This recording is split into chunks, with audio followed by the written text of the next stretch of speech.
ନିଜ ପକେଟରେ ଏହି ଜିନିଷ ରଖିଦିଅନ୍ତୁ। ଆପଣ ଯେଉଁ ଝିଅକୁ ମନେ ମନେ ଭଲ ପାଉଛନ୍ତି ସେ ପଟିଯିବ। ନିଜେ ଆସି ଆପଣଙ୍କୁ ଭଲ ପାଉଛି ବୋଲି କହିବ।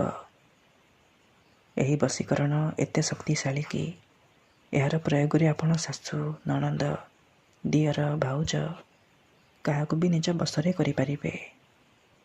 ପଡ଼ିଶା ଘର ସୁନ୍ଦରୀ ଭାଉଜକୁ ପଟାଇ ତାଠାରୁ ନିଜର ମନ ମୁତାବକ କାମ ହାସଲ କରିପାରିବେ। କେବଳ ଆପଣଙ୍କୁ ନିଜ ପକେଟରେ ଏହି ଜିନିଷ ରଖିବାର ଅଛି। ହଁ ଦର୍ଶକ ବନ୍ଧୁ, ଯେମିତି ଆପଣ ନିଜ ପକେଟରେ ଏହି ଜିନିଷକୁ ରଖିଦେବେ, ଯେତେ ସୁନ୍ଦରୀ ଝିଅ ହେଇଥାଉ ଆପଣଙ୍କ ଆଡ଼କୁ ଆକର୍ଷିତ ହେବାକୁ ଲାଗିବ। ଏହି ବଶୀକରଣ କରିବା ପାଇଁ ଆପଣଙ୍କୁ କୌଣସି ପ୍ରକାର ତନ୍ତ୍ରମନ୍ତ୍ର କରିବାକୁ ପଡ଼ିବନି କିମ୍ବା କିଛି ବି ପଇସା ଖର୍ଚ୍ଚ କରିବାକୁ ପଡ଼ିବନି। ଆପଣ ବିନା ମନ୍ତ୍ର, ବିନା ତନ୍ତ୍ର, ବିନା କିଛି ପଇସା ଖର୍ଚ୍ଚ କରି ନିଜ ପସନ୍ଦର ଝିଅକୁ ମୁହୂର୍ତ୍ତକ ଭିତରେ ପଟାଇ ପାରିବେ। ପଡ଼ିଶା ଘର ସୁନ୍ଦରୀ ଭାଉଜଠାରୁ ନିଜର ମନ ମୁତାବକ କାମ ହାସଲ କରିପାରିବେ। କେବଳ ଆପଣଙ୍କୁ ନିଜ ପକେଟରେ ଏହି ଜିନିଷ ରଖିବାର ଅଛି। ନମସ୍କାର ଦର୍ଶକ ବନ୍ଧୁ, ଏସ୍ ମନ୍ତ୍ର ଚ୍ୟାନେଲରେ ଆପଣମାନଙ୍କୁ ସ୍ୱାଗତ। ଯଦି ଆପଣ କେଉଁ ଝିଅକୁ ମନେ ମନେ ଭଲ ପାଉଛନ୍ତି, ପଡ଼ିଶା ଘର ସୁନ୍ଦରୀ ଭାଉଜ ଆଡ଼କୁ ଆକର୍ଷିତ ହେଉଛନ୍ତି, କିନ୍ତୁ ଯେତେ ଚେଷ୍ଟା କଲେ ମଧ୍ୟ ତାକୁ ପଠାଇ ପାରୁନାହାନ୍ତି, ତେବେ ଆଜିର ଏହି ଭିଡ଼ିଓଟି ଆପଣଙ୍କର ଇଚ୍ଛାକୁ ପୂରଣ କରିବ। କାରଣ ଆଜିର ଏହି ଭିଡ଼ିଓଟିରେ ମୁଁ ଆପଣଙ୍କ ପାଇଁ ଆମର ତନ୍ତ୍ରଶାସ୍ତ୍ରରୁ ଏମିତି ଏକ ସହଜ ସରଳ ବଶୀକରଣ ନେଇ ଆସିଛି, ଯାହାକୁ ଆପଣ କରିଦେଲେ ନିଜ ପସନ୍ଦର ଝିଅକୁ ପଠାଇ ପାରିବେ। ପଡ଼ିଶା ଘର ସୁନ୍ଦରୀ ଭାଉଜକୁ ନିଜ ଆଡ଼କୁ ଆକର୍ଷିତ କରିପାରିବେ।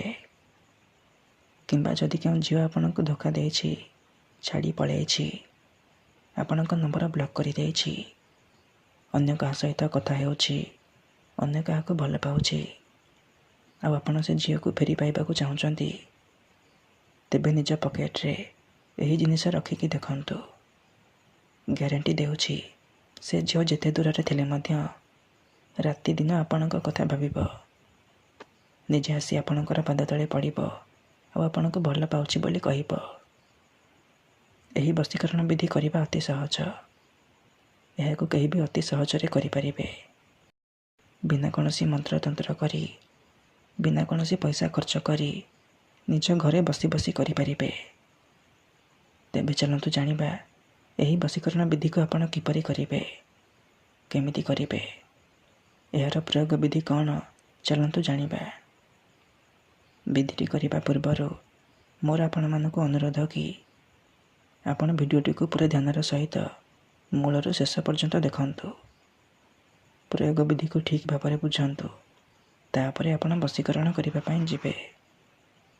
ଅଧାରୁ ଛାଡ଼ିକି ପଳେଇଲେ କିମ୍ବା କାଟି କାଟି ଦେଖିଲେ ଆପଣ କିଛି ବି ବୁଝିପାରିବେନି।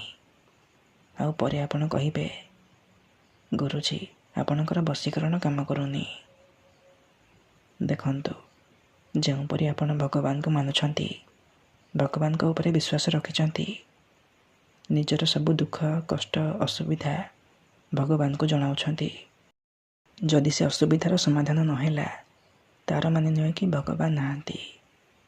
ସେହିପରି ତନ୍ତ୍ର ମନ୍ତ୍ର ହୁଏ, ବଶୀକରଣ କାମ କରେ, କିନ୍ତୁ ଏହାକୁ ଆପଣଙ୍କୁ ସିଦ୍ଧ କରିବାକୁ ପଡ଼ିବ। ପ୍ରୟୋଗ ବିଧିକୁ ଠିକ୍ ଭାବରେ କରିବାକୁ ପଡ଼ିବ। ମୁଁ ଆପଣଙ୍କୁ ଯେମିତି ଶିଖେଇବି ଆପଣଙ୍କୁ ଠିକ୍ ସେହିପରି କରିବାକୁ ପଡ଼ିବ। ତେବେ ଯାଇ ମୁଁ ଆପଣଙ୍କୁ ଗ୍ୟାରେଣ୍ଟି ଦେଉଛି ଆପଣ 100ରୁ 100% ସଫଳ ହେବେ। ତେବେ ଚାଲନ୍ତୁ ଜାଣିବା ଏହି ବଶୀକରଣ ବିଧିକୁ ଆପଣ କିପରି କରିବେ।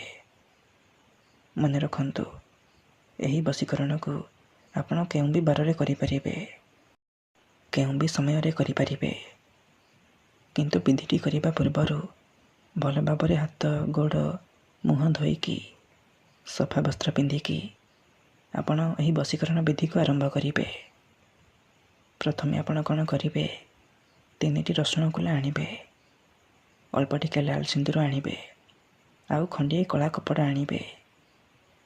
ଏହିସବୁ ଜିନିଷକୁ ଆଣିସାରିବା ପରେ ଆପଣ କୌଣସି ଏକ ଜାଗାରେ ନାଲି ରଙ୍ଗର ଆସନ ପକାଇକି ଦକ୍ଷିଣ ଦିଗକୁ ମୁହଁ କରିକି ବସି ପଡ଼ିବେ। ଧ୍ୟାନ ରଖିବେ ଯେମିତି ଆପଣଙ୍କୁ କେହି ଦେଖିବେନି କିମ୍ବା ଅଧାରୁ ଡାକିବେନି। ତାପରେ ଯେଉଁ କଳା କପଡ଼ା ଆଣିଛନ୍ତି ସେହି କଳା କପଡ଼ାକୁ ନିଜର ସାମ୍ନାରେ ରଖିବେ। ଆଉ 3ଟି ରସୁଣ କୁଲାରେ ଭଲ ଭାବରେ ଲାଲ ସିନ୍ଦୁର ଲଗାଇକି ସେହି କଳା କପଡ଼ା ଉପରେ ରଖିଦେବେ। ତାପରେ ସେହି କଳା କପଡ଼ାକୁ 3ଟି ଗଣ୍ଠି ପକାଇକି ବାନ୍ଧିଦେବେ। ସେ ଯେଉଁ ପୁଟୁଳିଟି ହେଇଯିବ ସେହି ପୁଟୁଳିକୁ ଆପଣ 2 ହାତରେ ବନ୍ଦ କରିକି ଧରିବେ। ଆଉ ଆଖି ବନ୍ଦ କରିକି ସେଇ ଝିଅ ବା ମହିଳାକୁ ମନେ ମନେ ଭାବିବେ। ତା'ର ମୁହଁକୁ ନିଜ ମନରେ ଭାବିବେ। ଏମିତି ଭାବିବେ ଯେମିତି ସିଏ ଆପଣଙ୍କର ବଶରେ ହେଇଯାଇଛି। ସିଏ ପଟିଯାଇଛି ଆଉ ଆପଣଙ୍କର ସବୁ ଇଚ୍ଛା ପୂରଣ କରୁଛି। ଆପଣ ଏହିପରି ମନେ ମନେ ଭାବିବେ। ଭାବି ସାରିବା ପରେ ଆପଣ 21 ଥର ତା'ର ନାମ ଉଚ୍ଚାରଣ କରିବେ। ଆଉ ସେଇ ପୁଟୁଳିରେ 3 ଥର ଫୁଙ୍କିଦେବେ। ଏତିକି କରିସାରିବା ପରେ ସେ ପୁଟୁଳିକୁ ନିଜ ପକେଟରେ ହେଉ କିମ୍ବା ମନି ପର୍ସରେ ରଖିଦେବେ। ଗ୍ୟାରେଣ୍ଟି ଦେଉଛି ଯେପର୍ଯ୍ୟନ୍ତ ଆପଣଙ୍କ ପାଖରେ ସେ 3ଟି ରସୁଣର ପୁଟୁଳି ଥିବ ସେ ଝିଅ ହେଉ ବା ବିବାହିତା ମହିଳା ଆପଣଙ୍କର ବଶରେ ରହିବ। ଧନ୍ୟବାଦ।